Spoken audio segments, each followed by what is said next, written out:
langsung berpindah ke menumbuhkan. Nah kemudian setelah itu saya katakan lagi keliling, pindah lagi di memelihara, merawat. Iya. Pak Kasman Pak menumbuhkan. Oma yang bergeser coba ke pos ketiga. Ke? Jadi dua tugasnya, merintis, Pak Kasman tetap. Satu di pos Jadi merintis yang bergerak ke menumbuhkan. Kita merintis Dan merawat. menumbuhkan, kemudian kita lagi di pos ketiga Merawat. berawat. Ya silakan. Apa yang dilakukan ini? Apa jelaskan bagaimana itu? Oh begitu, dijelaskan. Ya. Oke. Ya. Jadi merintis itu menurut konsep saya adalah belum berada pada ranah aksi tapi berada pada ranah ide dan gagasan, itu sudah mulai namanya merintis. Kalau saya pribadi, sebuah konsep yang kita telurkan, yang kita rumuskan, dan bisa ditransmisikan ke teman-teman dalam kaitannya dengan komunitas belajar atau komunitas praktisi untuk proses pembelajaran, peningkatan kompetensi guru, itu sudah termasuk dalam merintis. Itu pertama. Terus kedua, aksi nyata dari ide dan konsep yang sudah kita buat tentang sesuatu untuk pembentukan komunitas belajar itu yang kemudian dijabarkan dan dituangkan dalam bentuk yang lebih konkret. Mulai lagi langkah-langkah strategisnya seperti apa, bagaimana cara mewujudkannya, siapa-siapa yang dilibatkan, peran apa dalam komunitas itu, apa peran kita dan siapa yang punya peran lain yang dilibatkan dalam komunitas itu. Nah, itu yang kemudian harus dirintis dari awal, dibentuk atau dipatenkan dalam sebuah format atau rencana kegiatan yang jelas.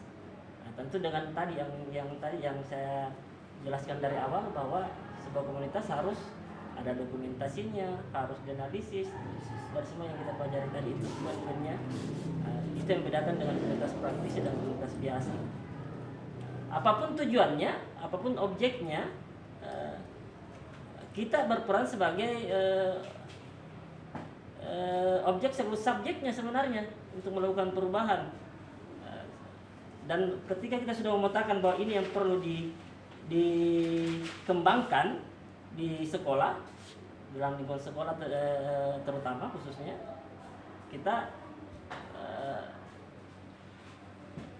kemudian setelah lengkap itu, kemudian kita kita sudah melakukan fase merintis itu.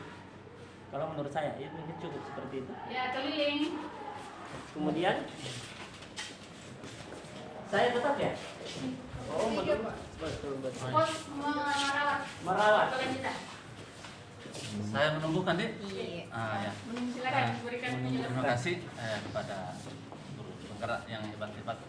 Jadi mudah-mudahan apa yang kita bahas pada hari ini, ketika kembali ke sekolah masing-masing, satuan pendidikan, kita bisa menjadi motor penggerak dari lahirnya komunitas belajar di sekolah. Jadi kita sudah berada di tahap menumbuhkan.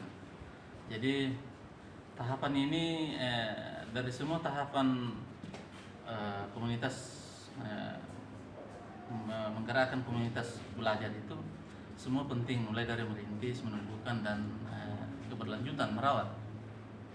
Pada tahap menumbuhkan ini artinya dasar-dasar kita sudah ada, karena sudah ada fondasinya. Jadi kita tinggal melanjutkan, dan supaya komunitas belajar ini bisa eksis, ya yang pertama harus kita lakukan itu adalah memberikan peran kepada orang yang tepat. Ya, jadi biasa kita mungkin keliru dalam memberikan peran-peran itu kepada orang yang tidak tepat. Jadi pertama sekali itu peran itu harus diberikan kepada orang yang tepat. Kemudian yang kedua, ketika peran itu diberikan, ya kita mesti lakukan dengan penuh rasa tanggung jawab. Kalau ini dua-duanya sudah kita laksanakan, insya Allah komunitas belajar itu akan tumbuh dengan baik. Ya, jadi itu berikanlah peran kepada orang yang tepat pada saatnya. Kemudian yang kedua adalah tentu supaya tetap tumbuh dan berkembang ini, ya laksanakan dengan penuh rasa tanggung jawab. Dalam ini adalah profesionalisme. Kemudian di atas dari segalanya itu sudah diberikan sesuai dengan tupoksinya, ya bangun komunikasi agar dalam komunikasi itu terbangun ada namanya chemistry. Nah, chemistry soal hati dalam bekerja itu tidak hanya membutuhkan profesionalisme, tetapi ya kedekatan hati untuk masing-masing dalam melaksanakan tugas. Profesionalisme itu kan masing-masing jawab benar, tapi setelah itu ya siapa kau siapa saya. Tapi kalau kita merasa masing-masing bertanggung jawab, ya ada kita merasa bahwa itu siapa yang bertanggung jawab bukan saya, ya itulah pentingnya komunikasi. Jadi ada chemistry, hati tersambung. Nah, diibaratkannya kalau orang kita kan pernah semua muda. Betul. Pernah semua muda, jadi itu Masih muda sekarang. biar berjauhan. Masih muda ya. Masih muda. Kalau saya pernah muda. Iya, pernah. Tapi masih muda, Pak, masih muda. Berjiwa muda. Iya. Ya, saya kira itu ya mudah-mudahan itu menjadi spirit buat kita dan menjadi pedoman kita ke depan untuk membuat komunitas praktisi belajar di sekolah. Iya. Iya. Terima kasih, Pak. Terima kasih. Iya, sana lagi. Masuk di pos ketiga, merawat keberlanjutan. Aduh, kita lagi. Ya, merawat keberlanjutan. Iya. Siapa jurusan bahasa Inggris di sini? Parman. Keberlanjutan, Pak. Bahasa Inggrisnya? Kontinuitas Bahasa lainnya lebihnya? apa ya? Sustainable. Ya, Bu ya. Sustainable, iya, Pak. Sustainable. Jadi merawat keberlanjutan. Memang konsep tentang merawat ini bukan berarti dia lebih susah daripada tahap-tahap yang lain dalam proses komunitas belajar ini, tapi eksistensi sebuah komunitas atau lembaga atau apapun namanya institusi bisa bertahan lama oleh orang-orang yang terlibat di dalamnya tentunya. Bagaimana orang-orang di dalamnya yang terlibat di dalam komunitas itu punya hal-hal yang dibangun secara bersama-sama. Karena dalam konteks komunitas belajar, nilai-nilai kolaborasi itu tetap ada, nilai-nilai mengimbaskan budaya-budaya positif itu tetap ada sebagai bagian daripada melakukan merawat keberlanjutan dari komunitas yang kita bentuk. Paling tidak ada beberapa hal dalam sebuah komunitas belajar yang harus konsisten dilakukan. Itu pertama, mesti pembelajarannya relevan bagi anggota komunitas. Kalau tidak relevan, yang lain minatnya lain, tujuannya awalnya lain, ternyata lain dibahas, kan tidak relevan. Keluar. Begitu, sederhananya begitu. Jadi kalau mau eksis, ekstensinya terlihat, berarti harus relevan dengan pembelajaran anggota komunitas. Karena konkretnya literasi, digitalisasi, mesti konsen terhadap satu poin tertentu. Kemudian dua, membangun nilai-nilai bersama. Jadi nilai-nilai yang dibangun itu bersama, bukan jadi kita komunal, bukan sebuah orang yang berdiri sendiri-sendiri begitu ya. Sebagai sebuah ekosistem sebagai sebuah komunitas, tentu tidak ada lagi di situ namanya sebenarnya. Sebuah organisasi yang bagus, komunitas yang bagus, tidak ada lagi dikotomi antara anggota, pengurus inti, ketua. Mestinya tidak seperti itu. Tapi sudah menyadari perannya masing-masing. Saya peran saya di sini, saya mampu di sini, saya yang handle. Ini mampu di sini, dia yang handle. Jadi ya logistik, dokumentasi, mentoringnya, coachingnya, pasti ada orang yang punya peran-peran tersendiri di situ. Dan kita harus berbagi dan menyadari bahwa kita harus menarik diri dari situ, Pak. Lihat kasih teman, dia yang tahu banyak soal itu. Ada nilai-nilai bersama yang dibangun. Kemudian melibatkan anggota dalam pengambilan keputusan. Jadi harus duduk bersama.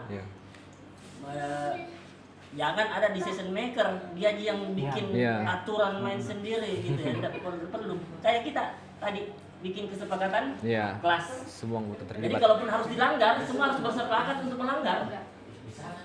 Jadi tidak ada susah. Jadi sebuah konsensus dibangun memang untuk ditaati. Tapi kalau sudah tidak mengakomodir semua, bisa disepakati untuk diubah. Kan seperti itu.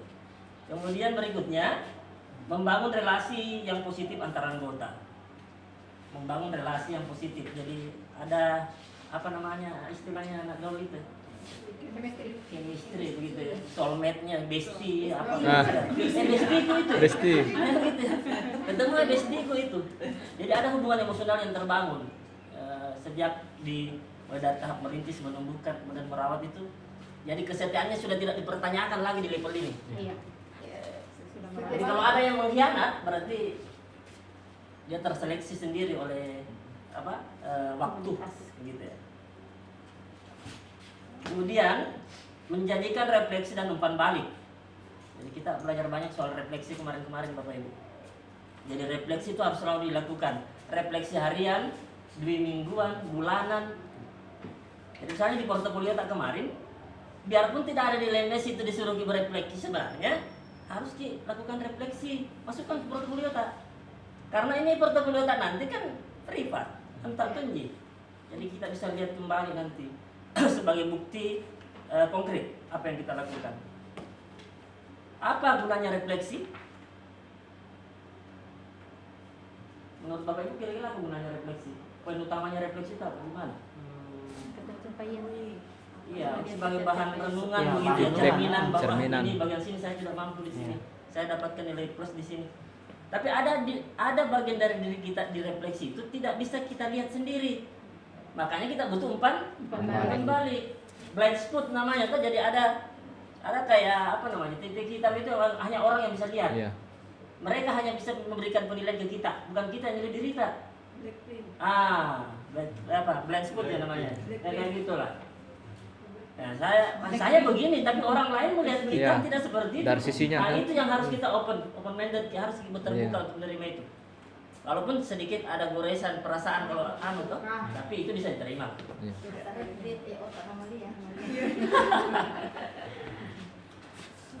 Saya kira cukup. Iya. Iya, makasih. Sekarang Bapak Ibu, Iya. terima kasih banyak. Silakan kembali ke tempatnya masing-masing. Mantap. Karena